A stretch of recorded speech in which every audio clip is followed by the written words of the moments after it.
À nouveau, bonjour à tous. Effectivement, vous avez eu une bonne vision du marché, d'écosystème, de tout ce qui a été présenté sur l'IA ce matin par un expert qui était très très intéressante et que j'espère vous allez voir là aussi sur comment HRS le transpose. Pour HRS, depuis quelques mois que je les ai rejoints, on me pose souvent la question pourquoi HRS? La première réponse, c'est le seul Procure-to-Pay, c'est la seule solution Procure-to-Pay qui existe sur le marché. Ça veut dire quoi Procure-to-Pay? C'est de l'achat au paiement. Aujourd'hui, c'est important puisque on a vraiment un besoin de rationaliser et donc de traiter la catégorie d'achat complètement de A à Z. La deuxième question qu'on me pose, c'est bon, ça ne doit pas être si compliqué que ça à gérer parce que finalement, c'est une seule catégorie d'achat, c'est de l'hôtel. Comment vous le gérez? Et en fait, la réponse, elle est beaucoup plus complexe parce que l'hôtellerie est très, très complexe. Et le sujet, la complexité, elle vient d'abord de nous. On a parlé des voyageurs au sens large, comme une unité. En fait, il faut regarder les voyageurs comme des individus. Et chacun est différent, chacun a des attentes précises, chacun voit le voyage différemment. Et puis ce voyage, je le vois moi aujourd'hui comme un road warrior, mais demain je le verrai peut-être comme un voyageur occasionnel ou comme un voyageur sensible à l'environnement. Et donc il faut prendre en compte absolument ses besoins et ses attentes qui sont très spécifiques. Et aujourd'hui, l'IA, l'intelligence artificielle, basée bien sûr sur l'exploitation de la donnée, va nous permettre et permet à HRS de vous proposer d'aller beaucoup plus loin dans la personnalisation de l'information et des décisions que vous allez prendre au niveau achat dans votre programme hôtel. Aujourd'hui, la réalité, c'est qu'on est très sourd finalement aux besoins de l'individu en particulier, et pour 3 raisons principales. La première, c'est souvent que le voyageur, il ne sait pas ce qu'on lui propose. Et donc forcément, comme il ne sait pas, il n'a pas la capacité de prendre les bonnes décisions pour son voyage. Il y a aussi de temps en temps un manque de choix. Toutes les informations ne sont pas à disposition et donc il n'a pas la capacité de répondre et de dire je vais prendre tel hôtel plutôt que tel autre. Et puis la troisième raison, c'est aussi que les interfaces utilisateurs sont assez pauvres et ne prennent pas en compte justement tous ces besoins d'extra, toutes les situations qu'il peut se présenter à lui. Donc dans le meilleur des cas, on a des voyageurs insatisfaits parce qu'ils n'ont pas forcément la bonne réponse. Et puis dans le pire des cas, c'est du leakage. Vous en avez entendu parler, c'est le sujet qui fait qu'aujourd'hui, on essaie de faire de l'optimisation, on essaie de rationaliser, mais malgré tout, on n'a jamais 100% de la dépense qui passe par le canal parce qu'il y a ce leakage. Donc on est à la chasse au leakage, et pour être à la chasse au leakage et la diminuer, il va falloir absolument faire en sorte d'écouter ces voyageurs et donc d'être en capacité de comprendre leurs besoins au moment du voyage. Chez HRS, depuis 2 ans, avec toute cette transformation digitale, la première solution SaaS sur le marché, donc comme vous l'avez entendu, c'est pas Service as a Solution, mais c'est Solution as a Service. Et c'est de dire, on va être capable, finalement, avec la data, de vous prouver qu'il vaut mieux passer par le canal de l'entreprise qu'à l'extérieur. Là, par exemple, vous avez 3 éléments clés qui sont l'économie, la qualité et l'impact CO2, où on voit bien qu'à droite en bleu, vous avez l'impact financier et l'impact qualité, qui est là, qui est très positif, et qui est beaucoup moins bon quand on passe en leakage. Donc finalement, on se rend compte que si on passe par le canal de l'entreprise, on économise 16%. Si on passe par le canal de l'entreprise, on a une qualité de service qui est améliorée de 6%. Et puis si on passe encore une fois par le canal de l'entreprise, là aussi, on va avoir une émission carbone réduite parce qu'on a fait de meilleurs choix. Donc là, vous avez par l'exemple la réalité de l'intérêt de personnaliser les demandes. Et comme le dit l'adage, seul ce qui est piloté, géré, est réellement géré. Alors, on a une balance aujourd'hui déséquilibrée parce qu'on parle de voyageurs au sens large, on parle d'un écosystème au sens large où effectivement il y a besoin de connecter tous les opérateurs.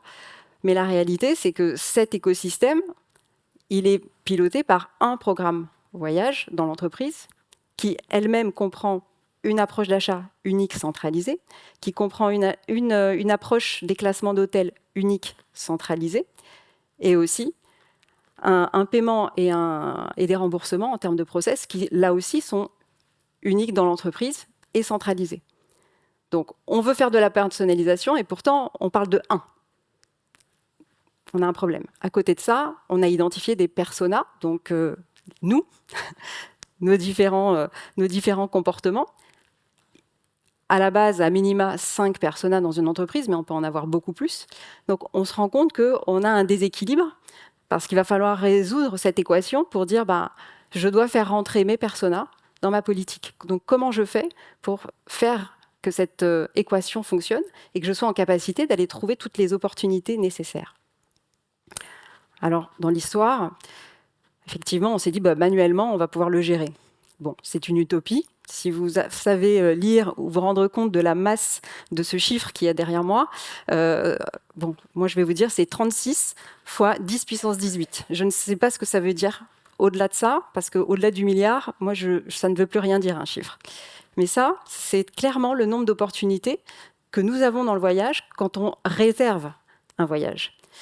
Pourquoi ? Parce qu'il y a différents items, il y en a plus de 27 quand on réserve un voyage, qui vont être nécessaires à la réalisation de ce voyage. Notamment le canal de distribution, il y a des channel managers, il y a un portail ou des portails de réservation, il y a la disponibilité des prix qu'il faut aussi entendre.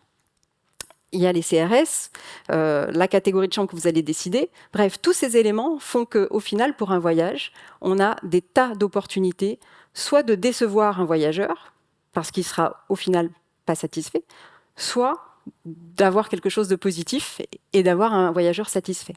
Donc là, on comprend bien par la preuve qu'on ne peut pas gérer ça manuellement et qu'il faut aller beaucoup plus loin et beaucoup plus vite. HRS l'a compris et a investi depuis 2 ans et même un peu plus sur la transformation digitale de sa solution. C'est pour ça que je vous parle de SaaS, d'offre SaaS, de Procure to Pay, et a vraiment voulu exploiter la data et rajouter à ça la couche de l'intelligence artificielle. Il a fallu donc découvrir le potentiel, et ce potentiel, vous venez de le voir, il est massif. Il a fallu aussi définir comment on allait comprendre les voyageurs, comprendre les différents personas, et ensuite être en capacité de le traduire dans des solutions automatisées à travers notre solution complète. Là encore, c'est très important de comprendre que tout ce processus, il est d'une évidence absolue, mais il est très complexe. Parce que tout se base d'abord sur notre capacité à aller chercher les informations là où elles le sont. Tout à l'heure, vous avez les panélistes qui disaient oui, la data, elle nous vient du paiement, elle nous vient de l'agence, elle nous vient de l'IT. Donc, effectivement, au niveau d'HRS, sur la partie hôtel, nous, on va aller consolider toute cette information pour ensuite lui dire voilà, nous, on a 3 objectifs. Parce qu'on veut accompagner nos clients dans une logique de transparence. On a 3 objectifs qui sont simples, qui sont la transparence de la donnée pour que nos clients soient en capacité de mieux gérer leur programme hôtel.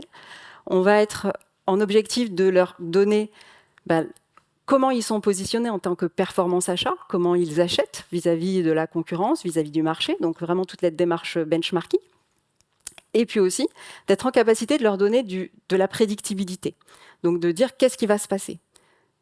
Si vous faites un changement de tel élément dans votre processus d'achat hôtel, quels sont les impacts? Et qu'est-ce que vous devez faire réellement?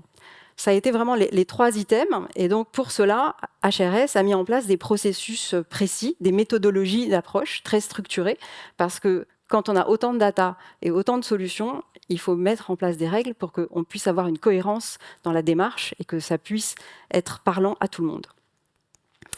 On a donc fait cette démarche-là, et aujourd'hui, on s'est rendu compte qu'on était dans un problème de riche. On avait tellement de data, trop, on avait tellement de qualité de données qu'on ne savait plus tellement quoi en faire, et donc on s'est dit, finalement, on va aller chercher une aiguille dans une botte de foin. Donc on s'est dit, on va vraiment travailler à transformer tout ça pour segmenter la donnée, pour qualifier les opportunités, et pour proposer une offre globale qui soit, on va dire, sans couture et qui permette d'avancer dans la génération de la performance.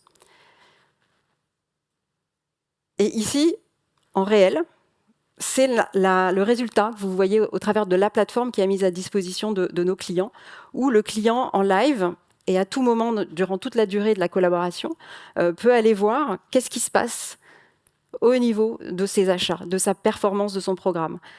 Ce qui est managé, donc le manage versus l'unmanage, c'est-à-dire ce qui est contrôlé, ce qui est parti de ses tarifs négociés, de ses tarifs publics, et il va avoir à tout moment la capacité de voir quelles sont les opportunités avec des éléments très chiffrés, très factuels, et aussi il va pouvoir aller plus loin parce qu'il va pouvoir rentrer dans le détail.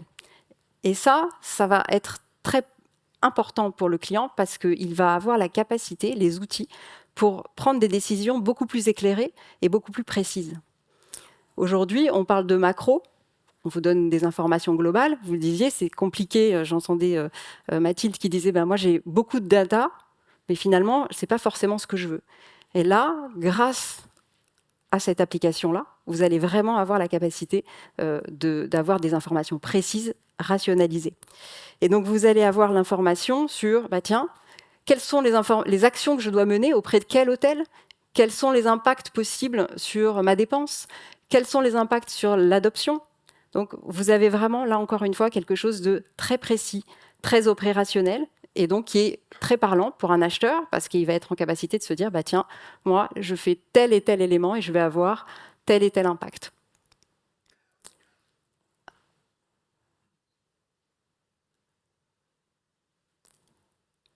Je suis allée plus vite que la vidéo, je crois.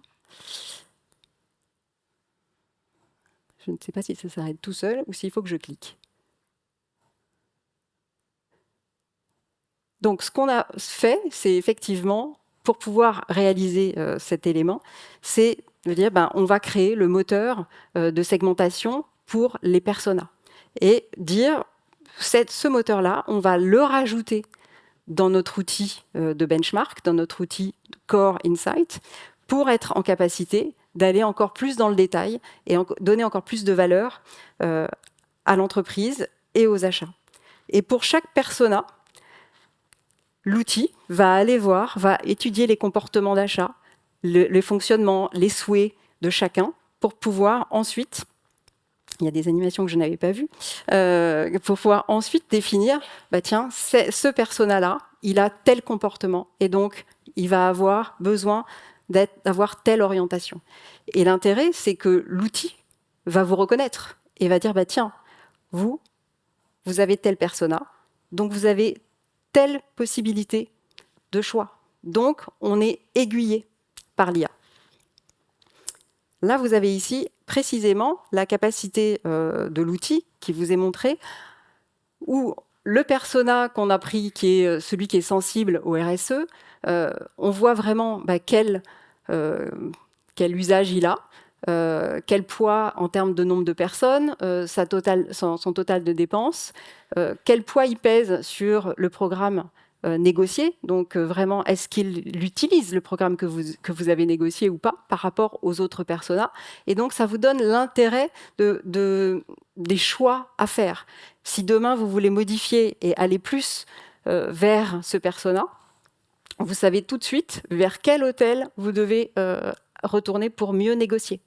Donc, vous avez des informations très précises, très dynamiques, et vous pouvez identifier sur chacun des items de sa dépense, de son comportement d'achat, le détail, et donc les impacts possibles positifs, aussi bien en termes d'économie, aussi bien en termes de qualité de prestation, et enfin, aussi bien en impact RSE, impact CO2. Donc, tous ces éléments-là sont des éléments qui induisent une action bien meilleure dans votre capacité à gérer votre programme hôtel. On n'est plus au niveau macro, on est vraiment au niveau micro. Et ça, on est les seuls à le faire sur le marché, justement parce que HRS a investi pour identifier les comportements, identifier les différents besoins et consolider toute cette data. Pour cela, HRS a mis en place une méthodologie simple, mais quand même bien clair, qui s'appuie sur ce qu'on appelle les 5 S, donc tout ce qui est sustainability, saving, sécurité, satisfaction et safety. Et chacun des clients qui travaillent avec nous va avoir son propre sa propre empreinte. C'est-à-dire qu'on va avoir des entreprises qui vont être sur une démarche saving très forte, et puis d'autres sur une démarche sécurité absolument absolue. Voilà, c'est très, très aléatoire. Et c'est le poids et la répartition de ces 5 piliers qui va définir que chaque entreprise a un programme et une définition particulière. Et là où on va aller plus loin, c'est qu'avec notre outil, vous avez au départ, donc la première ligne, le total. Vous savez ce que l'entreprise a comme dépenses et comment elle se comporte. Mais vous avez aussi tout de suite la capacité de voir en direct. Alors ça va un peu vite pour moi, donc je vais revenir en arrière. Pardon. Vous avez tout de suite le forecast. Vous savez où vous allez arriver. Donc là aussi, ça vous permet de vraiment définir précisément le point de départ et le point d'arrivée. Vous avez là aussi la possibilité d'avoir des alternatives. Si vous voulez changer et avoir l'incidence plus forte sur le duty of care ou... Ah, je devrais mettre sur pause, excusez-moi. Mais je pense que c'est vraiment important. Sur le duty of care, vous voyez tout de suite ce que vous devez changer dans votre programme et vous voyez tout de suite les incidences positives ou négatives sur les autres éléments. Donc ça, c'est vraiment clé dans le pilotage du programme hôtel. Et c'est aussi une valeur ajoutée que nous apportons, accompagnée par le support des consultants de l'équipe HRS. C'est quelque chose qui vraiment est très, très importante. Alors pour le coup, c'est plus parti. Non. Je pense que vous allez enregistrer bien l'image. Voilà. Et ce qu'on voit, c'est qu'effectivement, dans la logique de l'outil, vous pouvez rentrer dans le détail. Vous avez tout de suite la visualisation des hôtels, les différents critères, la partie RSE, la partie sécurité, et vous êtes éclairé parce que vous avez tous les éléments en main pour prendre une décision si est-ce que vous voulez cet hôtel, est-ce que vous ne voulez pas cet hôtel, est-ce que cet hôtel est cohérent avec votre besoin, et vous avez la capacité de prendre la main à tout moment, puisque c'est vous qui êtes en centrale, le pilote dans l'avion. Donc ça, c'est vraiment très important. Et bien entendu, l'outil va aller aussi plus loin puisqu'il va être en capacité de vous dissocier, enfin vous présenter sur la map où est votre point d'intérêt, où vos voyageurs se déplacent, où vous avez des hôtels privilégiés.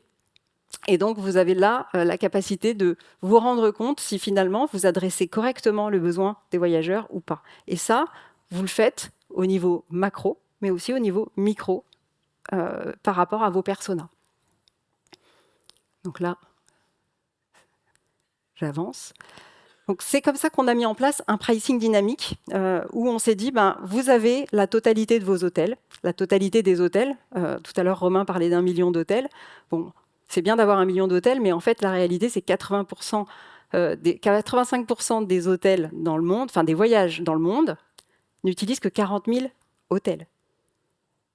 Donc, on n'a pas forcément besoin d'1 million d'hôtels. Ça, c'est un élément qu'il faut aussi bien avoir en tête. Mais une fois qu'on a dit ça, ce qui est super important, c'est de comprendre qu'au sein de ces hôtels, vous avez ceux qui sont non conformes à vos attentes, ceux qui sont approuvés, ou en tout cas privilégiés. Mais ensuite, vous voulez dire, tiens, en fonction de la méthodologie des 5 S qui est bien définie et du point de départ que vous avez identifié, vous allez construire une logique sur les règles dynamiques, sur les caractéristiques qui sont importantes pour vos voyageurs et sur les différents personas et leurs différents critères. Et c'est comme ça que vous allez identifier une capacité beaucoup plus forte à offrir à votre voyageur au moment de sa réservation, finalement, une réponse qui correspond à ses attentes. Ce qui n'est pas le cas aujourd'hui. Aujourd'hui, si vous allez sur un outil, il faut que la personne dise « Ah tiens, moi, ce qui m'intéresse, c'est d'abord de voir les 3 étoiles ». Ou tiens, moi, ce qui m'intéresse, c'est d'abord de voir s'il y a du RSE. Et donc, il doit cliquer, il doit avoir une action. Là, il est guidé, puisque tout se fait en automatique. Et pour finir, vous montrer comment ça se matérialise dans la vraie vie. Donc, ce que je vous disais tout à l'heure, c'est que vous avez une réservation finalement qui ressemble à une autre réservation sur un besoin hôtelier, avec les différents critères qui sont nécessaires. Donc ça, c'est ce qui se passe en règle générale. Vous avez toujours les boutons en haut qui vous permettent de dire, tiens, j'ai besoin de fignoler ou d'affiner ma recherche avec différents critères. Ça, c'est super.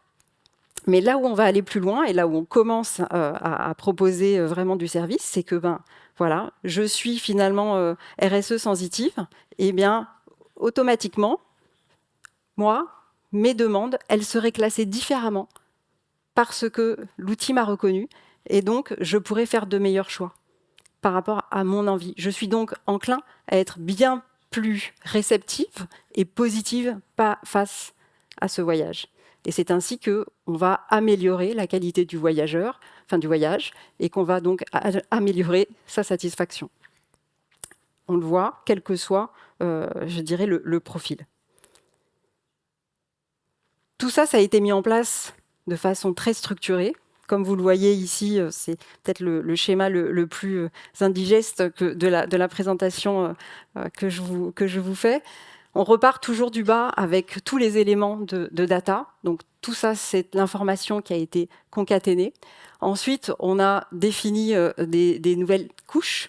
La partie d'abord service, la partie produit et ainsi la partie solution. Le tout toujours dans la totalité du process, donc en pré-trip, en voyage et en post-trip.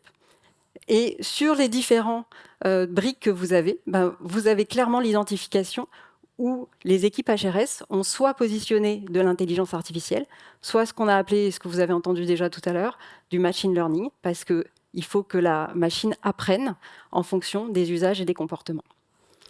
C'est ça qui est clé et que nous avons envie de vous proposer. Et c'est en ça où HRS a vraiment une démarche procure to pay, procure to reclaim, puisqu'on va au paiement, on parle de paiement, mais on parle aussi de récupération de TVA.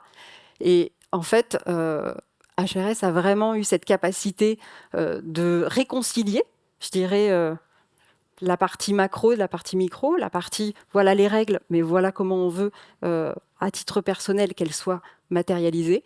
Et on est en capacité d'avoir une offre qui répond à une demande.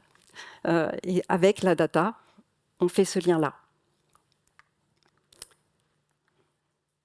Donc finalement, c'est pas si complexe que ça. Je vous remercie.